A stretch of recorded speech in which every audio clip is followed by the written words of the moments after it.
Pra mim, cara, eu acho que eu gosto das religiões olhando da perspectiva que elas são filosofias, não algo pra você seguir assiduamente ali. É um estudo pra você interpretar os valores que a filosofia, que aquela religião pode te passar e pra você aplicar na sua vida. E foi por isso que eu fui estudar as religiões orientais pra entender os valores delas, comecei a gostar e apliquei na minha vida os que eu entendia que faziam sentido pra mim. Então eu enxergo religião como uma filosofia. O teocentrismo é a poligamia das religiões. Teocentrismo. Cara, eu acho que pra mim, tá? Pra mim, tem duas ideias. Tem entre a questão da filosofia, na verdade, no sentido um modo de você pensar o mundo, né? Sim, Mas eu também acredito no mundo espiritual.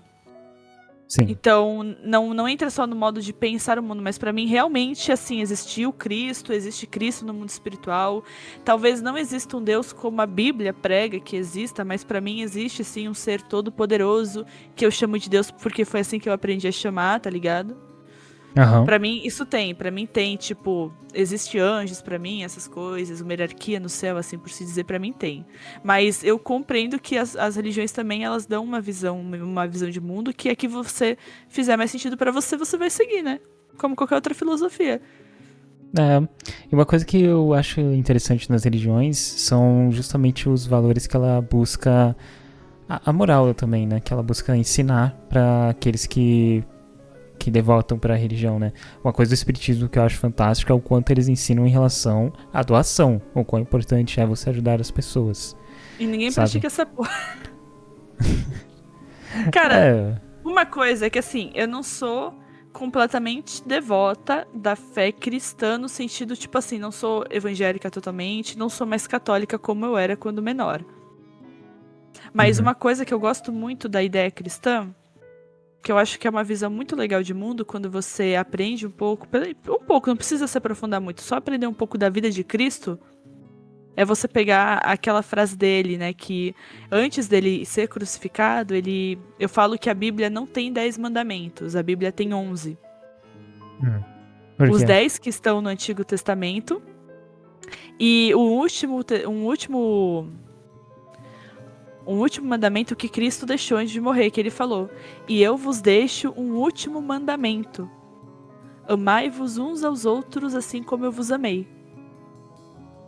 E eu acho muito interessante a interpretação e que você pode tirar dessa frase, pelo menos com os meus conhecimentos, tá? Porque o que é amar como Jesus amou?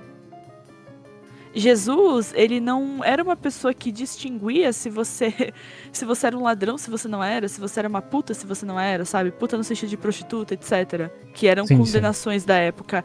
Ele não tinha esse olhar julgador e condenador que as pessoas possuem.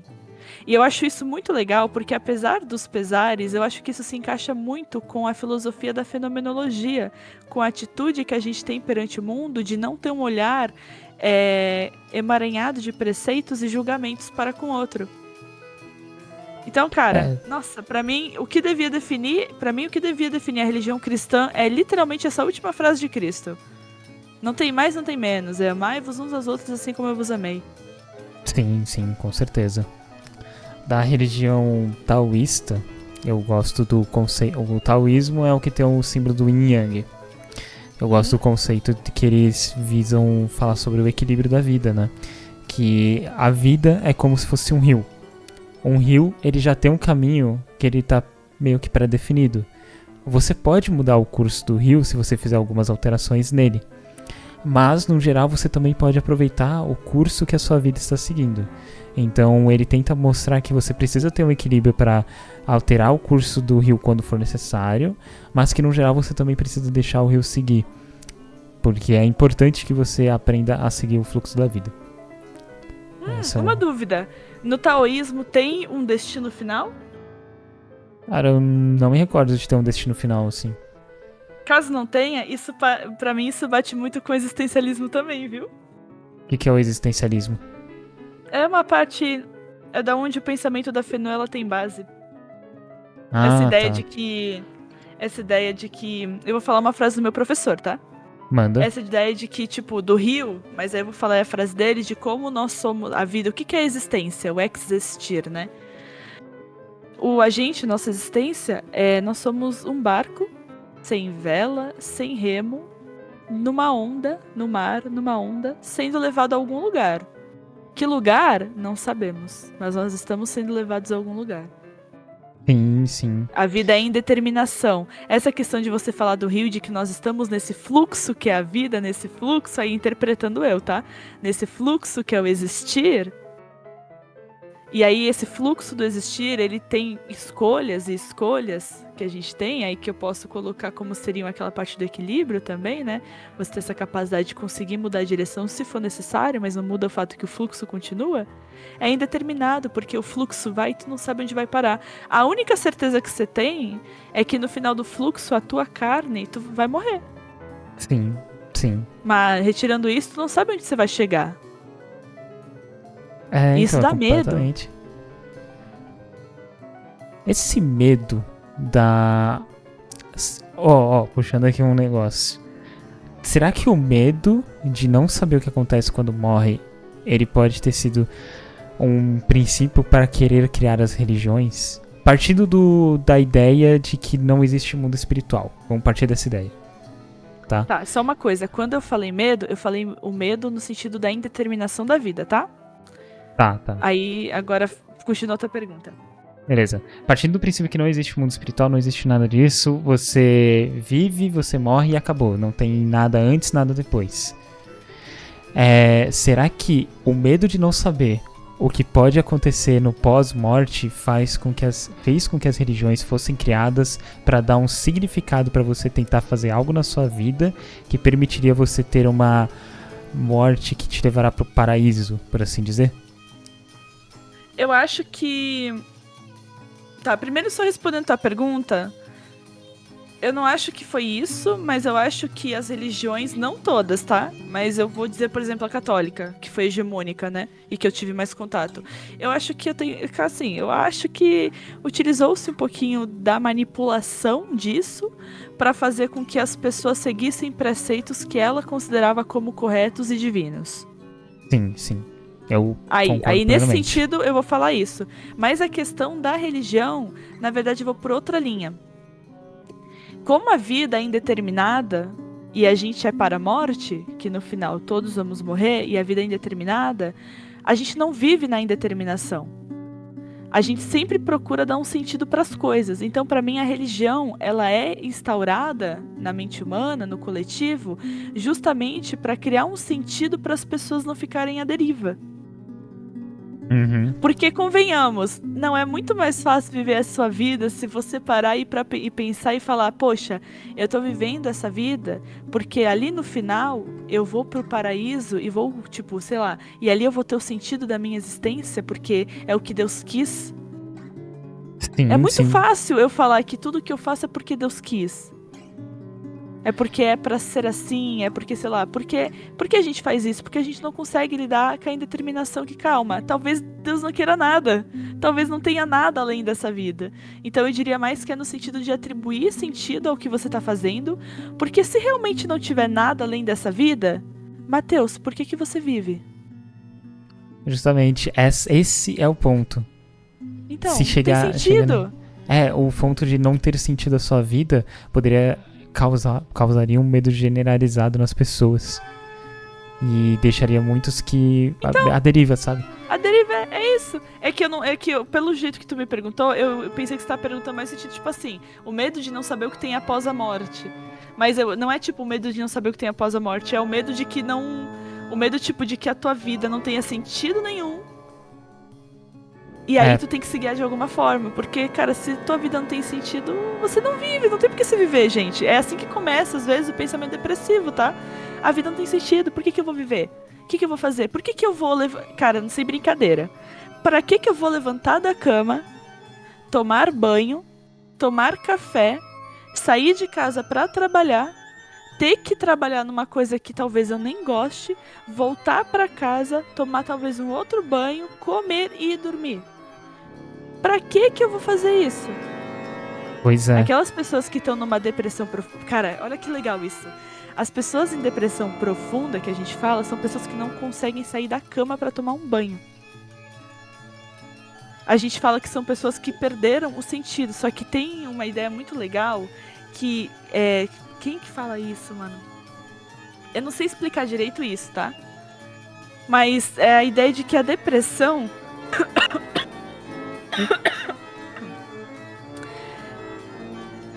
ela é como se fosse ela é como se fosse... Peraí que eu tô pensando na palavra, tá? A depressão é como se fosse uma tentativa de aviso de que você tem que lidar com essa indeterminação. Porque a vida é sofrimento, né? A vida é indeterminação e sofrimento. A diferença é que tem pessoas que conseguem lidar com isso e pessoas que não. E aí a gente pode entrar em várias linhas, né? Mas, por exemplo, se a depressão é essa questão da falta de sentido, a vida é sem sentido. É a gente que dá sentido a ela. A depressão é o ponto que você não consegue enxergar motivos para você tentar atribuir um sentido à vida. Sim, completamente. Então ela é o contato, assim por se dizer, talvez mais íntimo, um dos mais íntimos, a angústia que você tem com o fato da sua existência não ter sentido. Aí vem o nosso lindo Nietzsche, maravilhoso Nietzsche, que, nossa, eu vou me aprofundar nesse filho da puta uma hora, vou ler todos os textinhos que eu comprei dele, e vem falar que é justamente pela vida não ter esse sentido que você tanto quer, que ela é bela. Que a vida é bela, a vida tem beleza, é bonita. Por isso que o sofrimento é bonito também. Cara, porque se a vida não tem sentido, Matheus, você pode colocar o sentido que você quiser, você é livre. Você não tá amarrado a uma profecia de Deus divina de que você tem que viver a sua vida fazendo isso ou aquilo. Ai, perdão, 1, 2, 3, testando. Pronto. Nossa, eu falei com tanta vontade agora, mano. Mas foi só essa última partezinha, tá? Ah, tá. Eu falei que você não tá amarrado com amarras, tipo, de uma profecia divina de que você tem que ser assim, assim, assado. Você pode ser o que quiser, dentro das suas possibilidades. Sim, então isso que é bonito. Tá ligado? Então, cara, é muito legal falar dessas coisas. Um ponto que você trouxe é... Uma pessoa que ela está em depressão, você pode falar que é uma pessoa que perdeu, não consegue enxergar o sentido na vida dela, né? Do porquê ela está vivendo. Será que, e atualmente, eu não estou falando dados aqui, gente, mas a gente está vivendo a era da depressão, da ansiedade, do estresse e tal. E também tá tendo um aumento de pessoas jovens se convertendo em alguma religião. Será que esse movimento das pessoas estarem querendo se converter para uma religião estaria atrelado a elas quererem buscar um sentido para a vida? Porque tá aumentando muito o número de casos de pessoas que não encontram um sentido para a vida, logo a depressão? Cara, eu tenho uma hipótese que eu lembro até que foi uma coisa que eu pensei até em fazer um artigo uma hora sobre. Lembra que eu tava lendo um livro, rapidinho, antes de eu falar, ô Toquito, eu li aqui o que você falou, tá? Eu não falo que isso tá certo também não tá errado, mas você pode só me lembrar o contexto do porquê você falou isso? É o que eu trouxe, é da religião, desconsiderando o caso. Se as religiões foram criadas por conta do medo da morte, que na verdade a gente atribuiu a não encontrar um sentido pra vida. Ah, tá, boa. Então tô aqui só pra dizer que a gente não te ignorou, eu li o que você falou, tá? Eu também li, tá? Estamos aqui, tá? Então, sobre a questão da depressão, né? Eu acho que pode ser que seja a questão de conversão pra religiões seja uma tentativa de busca de sentido pra vida. Pode ser que também seja porque as religiões estão conseguindo se vender de maneira certa, né? Então o povo tá indo pra lá porque tá fazendo sentido, tal qual pra você o taoísmo faz sentido, pra eles possam fazer sentido. E ali eles se encontram porque estar numa igreja também é você estar num grupo que você se identifica. E as pessoas procuram identificação. As pessoas procuram estar numa bolha, né? As pessoas procuram ser sociáveis. Pode ser também isso e tal. Mas sobre a questão da gente estar vivendo no que Freud falaria da sociedade do mal-estar, né? Essa sociedade cheia de depressão, ansiedade. Nossa, tô aqui, safado, viu? Essa questão da depressão. Lembra que eu tava lendo um livro chamado Depressão, Fenômeno Doença Epocal? Aham, lembro. Eu tava pensando numa hipótese um tempo atrás, tipo, acho que foi ano passado, tá? Quando eu comecei a pós, de que a depressão não seria mais uma doença. E não tô falando que ela não é fenômeno, ela realmente é fenômeno, né? Mas a depressão, ela não é exatamente uma doença, mas na verdade, ela é um... Nossa, qual que é a palavra? Tava na ponta da língua, mano. Ela é meio que... Cara, não é que é sintoma a palavra que eu quero falar. Mas ela, tipo, por que ela aconteceria, na minha hipótese? Ela seria meio que um aviso. É um cansaço. Ela seria meio que um cansaço. Ela aconteceria devido ao extremo cansaço da própria existência causado pela atualidade que a gente vive. Então, você estar depressivo, você estar em depressão, nada mais é do que uma tentativa de você se reconectar com a sua própria existência. Porque a gente vive uma vida que a gente está muito disperso no cotidiano, e cotidiano que eu falo aqui é no sentido que a gente tá muito... A gente tá recebendo estímulos o tempo inteiro, tanto que a gente não consegue focar em coisas, sabe? Isso, a gente não quer se aprofundar, a gente tá muito no superficial. Então, em vez de você parar um momento da sua vida, poxa, eu tô chorando, em vez de você tentar pensar, putz, eu tô chorando, mas o que tá acontecendo pra eu estar chorando? Você vai lá no teu Instagram, no teu TikTok e fica vendo postagens, porque as postagens te distraem do sofrimento. Aqui, ó, pronto. A depressão é uma tentativa de reconciliar a sua existência com o seu próprio sofrimento e fazer você voltar ao rumo. Entendi. É uma boa hipótese. Eu gosto dessa ideia. Mas seria um estado que você chega nesse estado devido ao cansaço e que você precisa entrar nesse estado para que você não vá para uma situação pior do que a depressão. Então a depressão seria mais que um aviso antes do pior acontecer. Faz muito sentido. Inclusive... É que eu queria outra palavra, tá? Mas acho que de forma geral seria isso. Deu pra entender. E eu concordo plenamente. Da mesma forma que uma vez a gente conversou sobre a ansiedade. E a ansiedade, ela de certa forma é o medo do futuro, né? É o medo das coisas que poderão acontecer no futuro. Eu não lembro se foi essa foi a frase exata que eu usei naquela época. Mas a ansiedade, de certa forma, é o medo do que pode acontecer com as determinadas ações que você tomar no presente. É porque a gente não sabe o que vai acontecer, né? A ansiedade é justamente porque a gente não sabe o que vai acontecer, independentemente do que a gente faça, nunca vai acontecer da forma que a gente quer que aconteça. Exato. E aí, a gente entra no estoicismo, que tem a resposta pra tudo. O estoicismo é maravilhoso. O estoicismo, pra mim, é a melhor resposta contra a ansiedade. Contra a ansiedade no sentido de pra você conseguir lidar melhor com a ansiedade. Eu acho que eu sei o que você vai falar, e eu já vou falar que o que eu acho que você vai falar a Fenô tem um pouquinho também, viu? Então, eu lembro que eu tava conversando, eu não sei se foi com você ou se foi com outra pessoa, que a gente chegou à conclusão de que o estoicismo, que a psicologia, acho que é Fenô mesmo, ela tem conceitos que são utilizados na filosofia do estoicismo. Tá ligado? Eu não cheguei a me aprofundar nisso, né? Mas acho que a gente falou sobre isso, viu? Então. Porque assim, o estoicismo, o que ele te ensina? Ele ensina que você precisa se preocupar mais com o que você pode fazer, que você pode controlar, e não com coisas externas que você não tem controle, como uma pessoa vai reagir, como que você tá falando pra ela, ou se vai ou não chover hoje. Assim, se começar a chover, você não tem controle sobre isso. Então, você tentar aplicar cada vez mais o estoicismo na sua vida, especialmente essa parte do estoicismo, vai começar a permitir que a sua mente interprete melhor as situações onde a ansiedade tomaria conta. Boa. Então, é que na questão do existencialismo da Fenô, é que, cara, falar de controlar a ansiedade, eu acho que a ansiedade tu não controla. Aí, ó, já tá uma coisa, você não controla a ansiedade, você vai ter ansiedade. Todo mundo tem ansiedade, todo mundo vai ter ansiedade. Eu usei o termo errado. É a aceitação do sofrimento. Ah, tá. Perfeito, porque a Fenô e o existencialismo, se eu não me engano, não vão falar exatamente com essas palavras, dessa forma, e talvez com o mesmo sentido, mas justamente vai ser essa questão do tipo assim, cara, a vida tu não tem como controlar. É isso, ansiedade. A vida é indeterminada. Tu tem que entrar em contato com essa indeterminação pra compreender que ela é indeterminada e você. A questão assim, Matheus, resumindo todo o rolê. Tu vai sofrer, Matheus.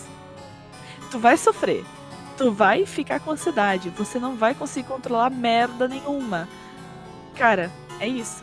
Só que E como que a sabe, gente pode fazer? É aquele poema do e agora, José? E agora? O que você vai fazer? Você vai, como o meu professor falava, o meu professor do ensino médio, tá? Você vai se trancar no banheiro, cortar os pulsos e chorar? É isso que você vai fazer? E agora, José? O que você vai fazer?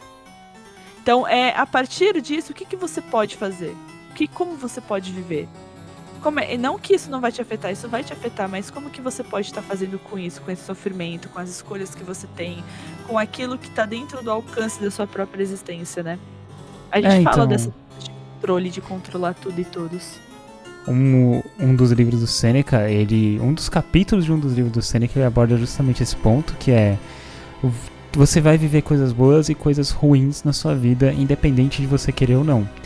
Mas você vai conseguir saber lidar nas situações ruins de uma forma que você consiga absorver alguma coisa positiva daquilo, ou você apenas vai sofrer e se martirizar, reclamar e sofrer ainda mais por aquilo.